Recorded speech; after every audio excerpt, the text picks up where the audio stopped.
Live from New Delhi, you're watching DD India Live, India's voice to the world. I'm Siddharth Bharadwaj. Coming up in the next 30 minutes. India's global outreach on Operation Sindoor continues. Multi-party delegation visits parts of world to highlight country's zero-tolerance message against terrorism. Two bridge collapses in Russia's Bryansk and Kursk regions bordering Ukraine. At least 7 dead and several injured. Rescue operation on. Poland goes to polls in crucial presidential election runoff. Result to decide fate of country. And Miss Thailand's Opal Suchata crowned Miss World 2025. Haset Dereje Admasu of Ethiopia is runner-up.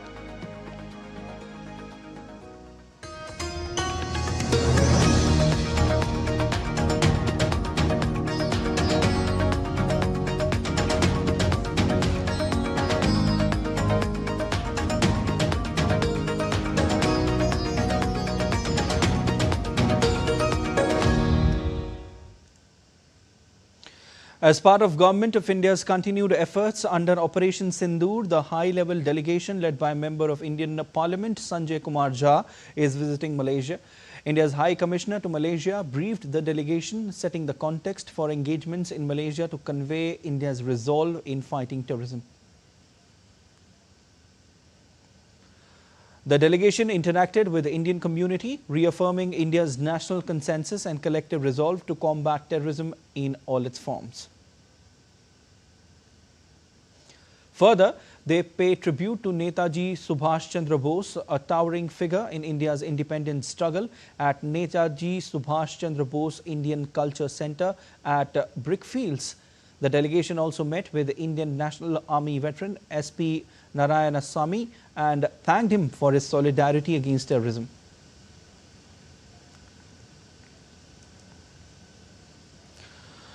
Another all-party parliamentary delegation led by a member of Indian Parliament, Ravi Shankar Prasad, is in London on the third leg of their multi-nation visit.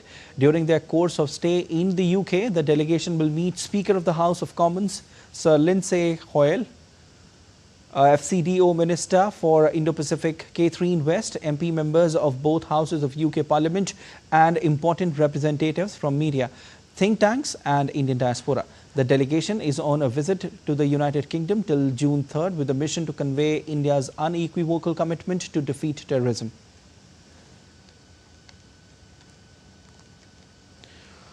The all-party parliamentary delegation led by a member of Indian Parliament Karunanidhi has reached Spain on the final leg of its multi-nation outreach. The delegation was received by India's ambassador to Spain, Dinesh Patnaik, upon their arrival in Madrid on Saturday. Over the next 2 days, the delegation will meet with members of the Spanish government, the Indian diaspora and civil society representatives to present India's stance of zero tolerance for terrorism.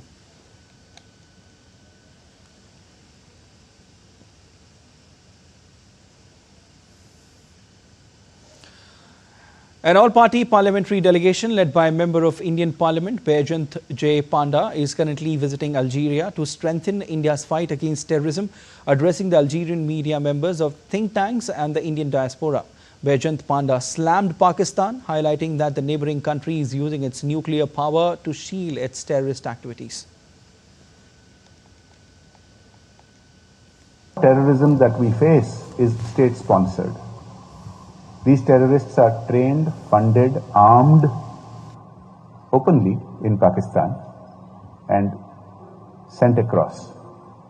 Pakistan has a link to terrorism around the whole world. It has a link to the 9/11 attacks in the US. It has links to attacks in UK, in Spain, in other parts of the world. I can give a whole list, but I'm sure many of you are aware of that linkage. The delegation also observed a moment of silence in memory of those who lost their lives in the Pakistan-sponsored terror attack in Pahalgam.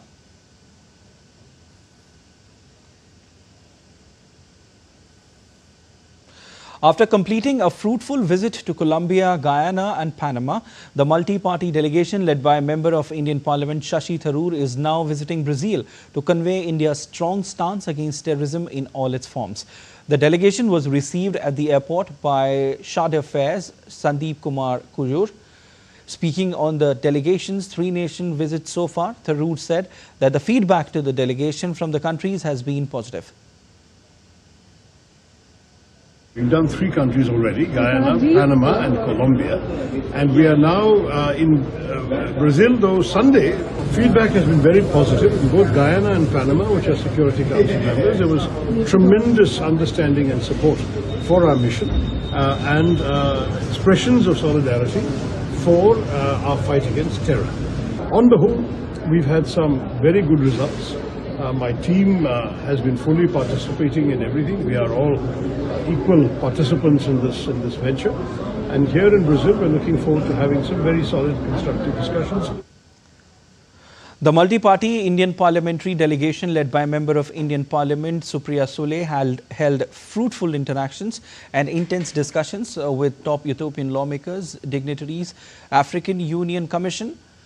During the meetings, the delegation members underscored the continued threat of cross-border terrorism and deliberate attempts to sow social discord in India. The Ethiopian side emphasized its own zero-tolerance policy against terrorism and condemned the terrorist act committed on 22nd of April against innocent citizens. They expressed willingness to work together to address this global challenge.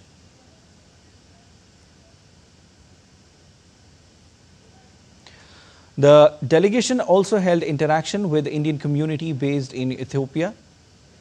The delegation recognized the vital contribution of diaspora and conveyed India's commitment towards its diaspora.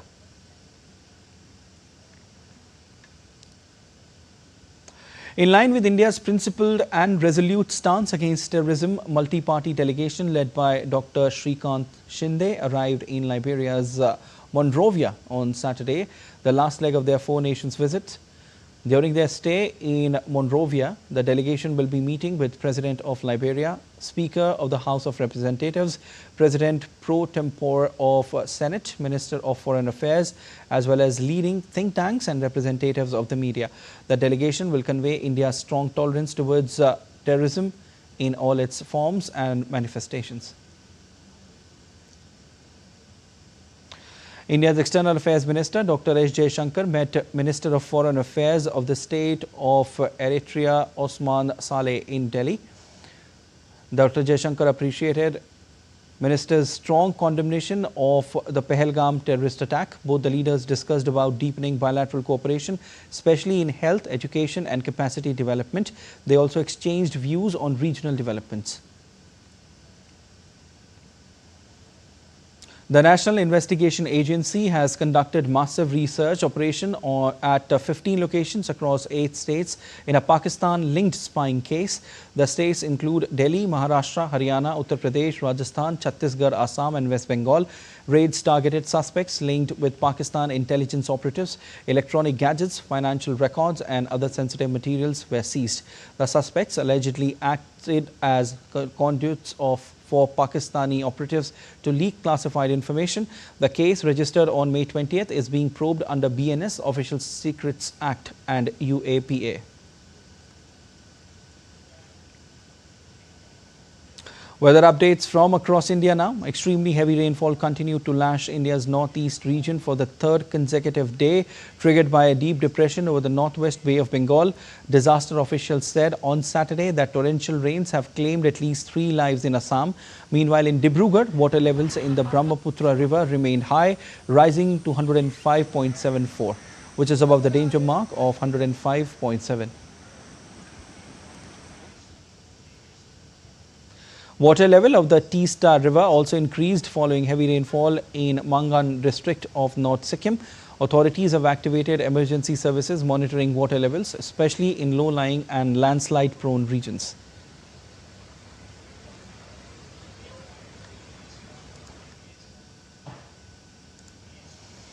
In Manipur's capital, Imphal, officials rescued residents after heavy rains led to a flood-like situation. Security personnel were seen transporting locals on rafts while others waded through knee-deep water.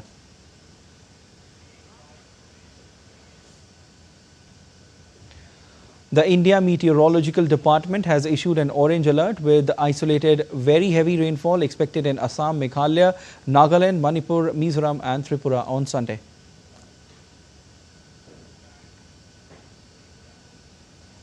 Every year since 2001, June 1st is observed as World Milk Day by the Food and Agriculture Organization of the United Nations to acknowledge the importance of milk as a global food and to celebrate the dairy sector.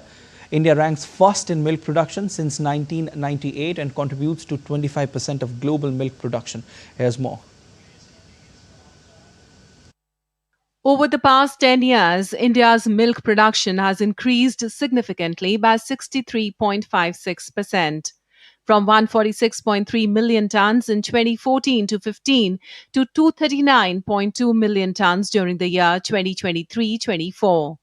This reflects an annual growth rate of 5.7% during the past 10 years. In contrast, the world milk production is growing at 2% per annum. Per capita availability of milk in India has also increased by 48% in the last decade. Dairy is the single largest agricultural commodity, contributing 5% of the national economy. As an industry, it employs more than 80 million people, with the majority being small and marginal farmers as well as the landless. India has also made significant strides in the dairy cooperative sector. Within this sector are about 22 milk federations, 240 district cooperative milk unions, 28 marketing dairies, and 24 milk producer organizations. These organizations encompass approximately 230,000 villages and include 18 million dairy farmers as members. 1st June is celebrated as the World Milk Day around the world. India is the largest producer of milk in the world, so naturally it's a matter of great joy for all the 8 crore families who are dependent on milk for livelihood across the country. Today is also a very important day for Amul because we are going to launch milk in Spain from today onwards. So apart from the launch in US and Amul Doodh Pita Hai India, we are happy that Europe also will start consuming and the taste of Amul milk, and we will make this small attempt to honor the vision of our Honorable Prime Minister to ensure that there is an Indian food item on every dining table of the world. Women constitute the major workforce of the dairy sector in the country, with 35% of women participating in dairy cooperatives. There are 48,000 women dairy cooperative societies operational at the village level nationwide, empowering women in rural areas. With a series of measures being taken by the government as well as the growing role of the private sector in dairy development, India is expected to sustain its growth in milk production and milk processing in the coming decades. The revised increase in budget for the National Programme for Dairy Development India also aims to increase milk procurement, processing capacity and quality control, enhance market access for farmers and better pricing through value addition, as well as strengthening of the dairy supply chain to increase rural income and development. Number of other funds and schemes like Animal Husbandry Infrastructure Development Fund, Rashtriya Gokul Mission, National Livestock Mission is also bringing sharp focus on entrepreneurship, development and breed improvement, capacity building of veterinary services, disease surveillance and capital loans for individuals. Bureau Report, DD India. And still to come on this edition of DD India Live. Search continues for Indonesia. Quarry collapse victims. Death toll reaches 17. United States sends Iran proposal on potential nuclear deal amid IAEA report of Tehran's nuclear enrichment activity. In IPL, Punjab Kings will face Mumbai Indians in crucial qualifier 2 match in Ahmedabad.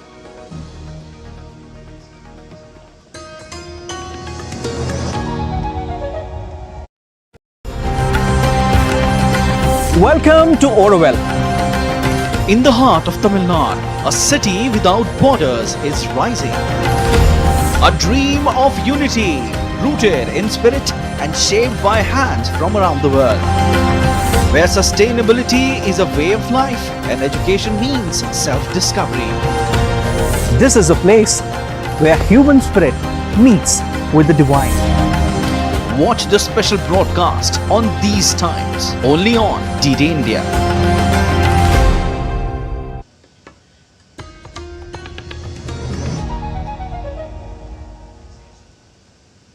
You're watching DD India Live. I am Siddharth Bharadwaj. A devastating rock collapse at a quarry in Sindoor, West Java, killed 17 people and injured 6 on May 31st, with 8 workers still missing. Indonesia's Basarnas agency reports that the rescue operations are still continuing. The rescue teams are using construction vehicles to clear debris and toppled excavators, as shown in the Compass TV footage. A senior military official also noted efforts to break down rocks to aid the search. West Java governor ordered the quarry closed, citing safety violations after the May 31st incident. Meanwhile, Indonesia's Energy and Mineral Resources Ministry is still investigating the collapse's cause.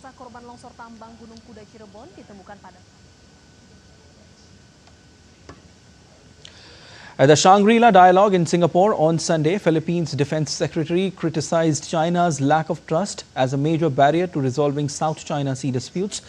Teodoro also rejected claims that the Philippines' stance stems from US-China rivalry, instead blaming China's overreach, particularly its baseless 9, 10 or 11 dash line. Tensions persist over contested islands with frequent maritime clashes. China's defense minister skipped the summit, sending only an academic delegation. For dialogue to be effective, it must be coupled with trust. And China has a lot of trust building to do to be an effective negotiating partner in dispute settlement.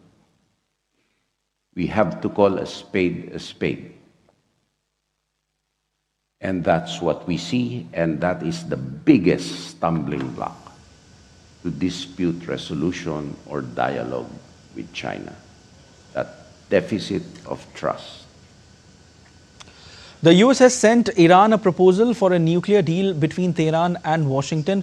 Iranian Foreign Minister Abbas Araghchi said he had been presented with elements of a US deal by his Omani counterpart Badr al-Busaidi during a short visit to the Iranian capital. It comes after a report by the UN nuclear watchdog said Iran had further stepped up its production of enriched uranium. Iran has consistently said it won't sign any deal that does not allow enrichment, while US officials are publicly committed to denying Iran that option. White House Press Secretary Caroline Leavitt said on Saturday it was in Tehran's best interest to accept the deal, adding President Trump has made it clear that Iran can never obtain a nuclear bomb. 2 bridge collapses in Russia's Bryansk and Kursk regions on Sunday bordering Ukraine killed at least 7 and injured dozens, derailing trains. In Bryansk, a highway bridge collapses killed 7, injured 69, including 3 children, and derailed a train. Bryansk governor said the road bridge had been blown up. He also said that passenger train was carrying 388 passengers. In Kursk, a freight train bridge collapse injured a driver. Russian officials hinted at Ukrainian sabotage, with politician Andrei Klishas calling Kiev a terrorist enclave. Rescue efforts continue with 180 personnel. The incidents follow frequent Ukrainian attacks in Russia's border regions amid the ongoing conflict. Russia has proposed peace talks in Istanbul. However, Ukraine awaits proposals. There were 388 passengers on the Klimovo to Moscow train. At this moment in time, 7 people have died and others injured, including 3 children. There's an 8-month-old baby boy who's in serious condition. There are 2 in a serious condition and they will be transferred to Moscow. Ukraine ordered the evacuation of 11 villages in the Sumy region on Saturday amid offensive fears. Authorities in Sumy region announced the evacuation of 11 villages located within 30 kilometers of the Russian border. In total, 213 settlements in the region are being evacuated. Russia claims to have captured several towns in northeastern Ukraine and has deployed over 50,000 soldiers near the border. The evacuations ordered just 2 days before a potential meeting between the 2 sides in Istanbul, with Washington urging both nations to end the 3-year conflict.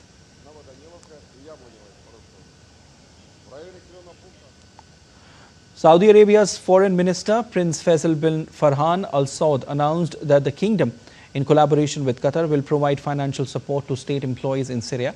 Speaking at a press conference in Damascus alongside his Syrian counterpart, Asad al-Shabani bin Farhan confirmed the joint financial aid but did not specify the amount.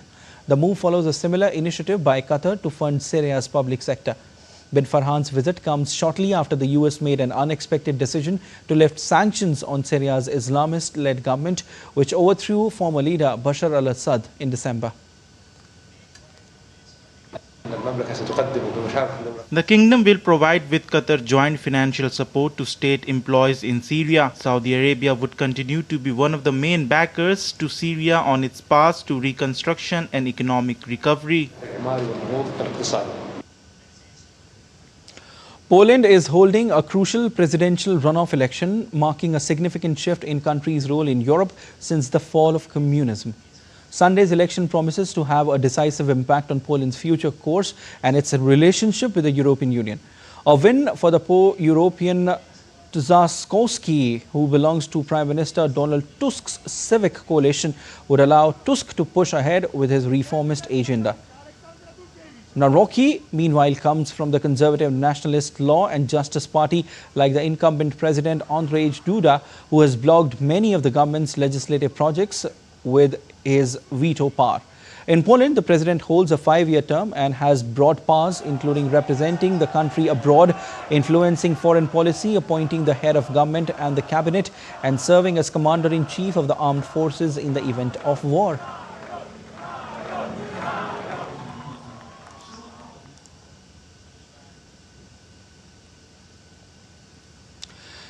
In Indian Premier League, Punjab Kings will face Mumbai Indians in Qualifier 2 in Ahmedabad. Punjab come into this match after losing Qualifier 1 to RCB in a one-sided affair. In 2014, Punjab lost Qualifier 1 to Kolkata Knight Riders but won Qualifier 2 against Chennai Super Kings to reach the final. However, they lost the final against KKR. That was the only time they reached an IPL final. Mumbai, on the other hand, reached the IPL final 6 times so far and won 5 of them. In 2011, they lost Qualifier 2 to Royal Challengers Bangalore. The only other times they lost Qualifier 2 was in 2023. Hardik Pandya-led side come into match after edging out Gujarat Titans in the eliminator.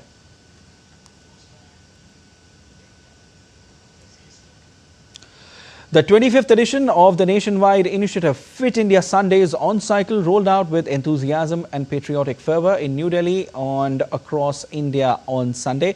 The special edition was dedicated to the brave soldiers of the Indian Armed Forces following the success of Operation Sindoor. Cyclists across all age groups took part in the Tiranga rally as a tribute to the soldiers. Citizens and dignitaries alike paid homage to their service through participation in the mass fitness drive. India's Youth Affairs and Sports Minister Dr. Mansukh Mandavia led the special edition at the Major Dhyan Chand National Stadium. Former cricketer Sabah Karim, Olympic medalist wrestler Yogeshwar Dutt, grappler Sarita Moore and Bollywood actor Sharvari joined Dr. Mandavia at Delhi leg of the rally, participating in the fitness drive and paying their homage. Let's move on to the updates from the ongoing French Open Grand Slam. Novak Djokovic notched his 99th career French Open win with a clinical 6-3, 6-4, 6-2 over Austrian qualifier Philippe Missolet to reach the 4th round on a memorable Saturday night in Paris. 3-time champion Djokovic is bidding for a historic 25th Grand Slam title. Meanwhile, world number 1 Jannik Sinner dropped only 3 games in a ruthless performance as he crushed Jiří Lečeka 6-0, 6-1, 6-2 to reach the 4th round of French Open. Alexander Zverev continued his consistent form when he overcame Italian Flavio Cobolli 6-2, 7-6, 6-1 to reach the 4th round. Zverev is eyeing an elusive maiden Grand Slam title after making it to 3 finals. In women's singles, world number 2 Coco Gauff came through a shaky second set against Czech's Mary Buzkova to earn a 6-1, 7-6 victory and advance to the last 16. Gauff will play Russia's Ekaterina Alexandrova in the next round. Paris Saint-Germain became the first-time winners of Champions League after an emphatic 5-0 win over Inter Milan in a one-sided final on Saturday. PSG's win is the biggest winning margin in the final of competition dating to 1956 and sealed a treble after already winning Ligue 1 and Coupe de France. PSG's win will make them only the second French club to lift the European Cup after Marseille in 1993, and coach Luis Enrique made it his second success after guiding Barcelona to victory in 2015.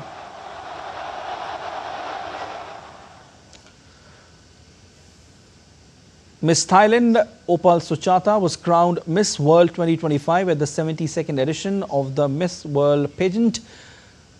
She topped a field of 108 contestants in the contest held in India's southern Hyderabad city. Haset Dereje Admasu of Ethiopia was the first runner-up in the competition, and Opal received her crown from last year's winner, Kristina Preshkova. The 72nd Miss World Beauty pageant was hosted by Miss World 2016 Stephanie Del Valle and Indian presenter Sachin Kumar.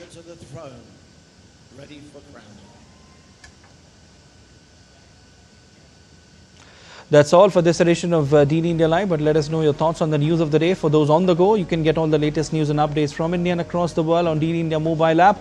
The app is available on both Android and iOS platforms, and you can scan the QR code on the screen to download now. We'll be back with more news as it breaks here on DD India. I'm Siddharth Bharadwaj from all of us here in Delhi. Thanks for watching DD India Live.